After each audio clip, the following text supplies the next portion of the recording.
Your consulting interviewers are going to hate me for this, but I'm going to share this with you anyways because I want to help you nail your case interviews without having to spend hundreds of hours reading case interview books and grinding out practice cases. These 7 case interview hacks work for any case interview at any consulting firm. They'll make the case significantly easier for you. Number 1, the first case interview hack is a quick and easy way to get 100% MISI frameworks every single time. This may sound too good to be true, but trust me in that it works.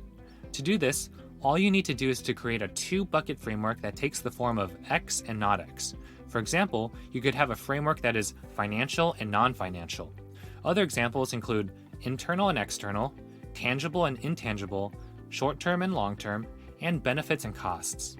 To make your framework even more comprehensive, you can take 2 of these X and not X frameworks and layer them on top of each other to get a 4-bucket, 100% MISI framework. For example, short-term benefits, short-term costs, and long-term costs. The second case interview hack is a way to reduce the number of math mistakes you make by up to 80%. Here's exactly how to do this. One of the most common mistakes in case interview math is misplacing zeros. For example, what is 4,000 times 70,000? A lot of people will count the number of zeros and add that to 4 times 7. However, this is extremely risky because you are very likely to miscount the number of zeros and end up with an incorrect answer that is off by an order of magnitude.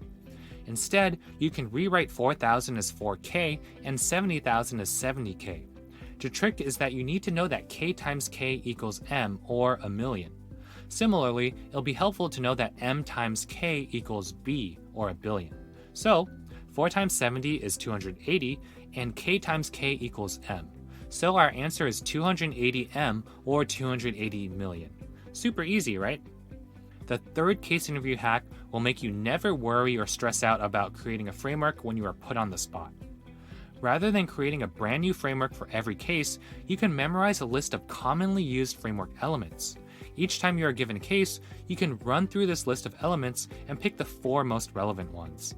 Commonly used framework elements include buckets such as market, customer, competition, company, profitability, risks, alternatives, and synergies. If you memorize this list, you can create a combination of over 100 different frameworks in under 30 seconds. Number 4, the fourth case interview hack is a way to always be one step ahead of the interviewer. If you've ever received feedback that you need to lead the case more in a candidate-led interview, then this hack is for you. Anytime you answer a question in a case interview, you need to propose the next step. What area of your framework do you want to investigate next? What key question needs to be answered? What is the next piece of analysis that needs to be done? The hack here is that as long as you have a logical reason for why you propose the next step, you don't need your proposed next step to actually be right. If the interviewer does not want you going down a certain path, they'll correct you and tell you exactly what they want to do next.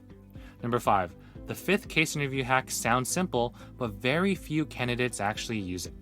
Because of this, most candidates are significantly hurting the quality of the answers that they give in a case interview.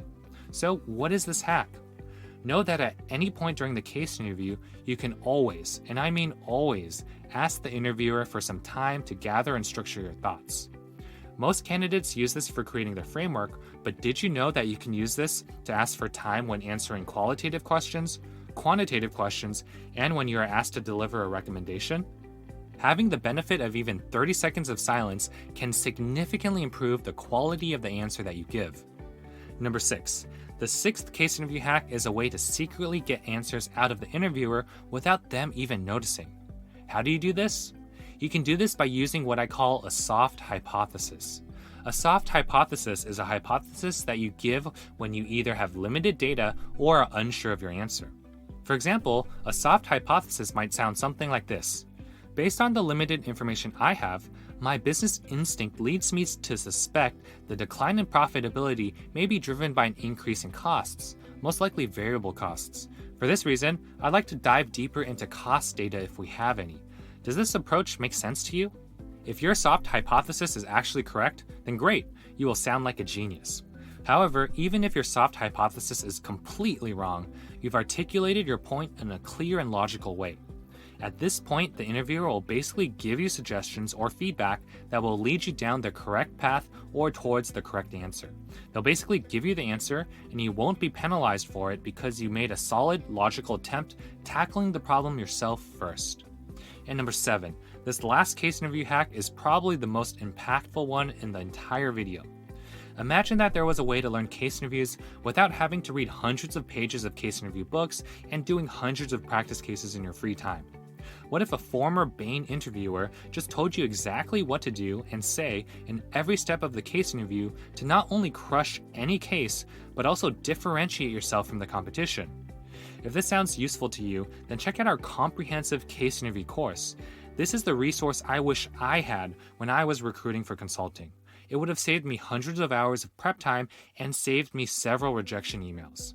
The link is in the video description below for you.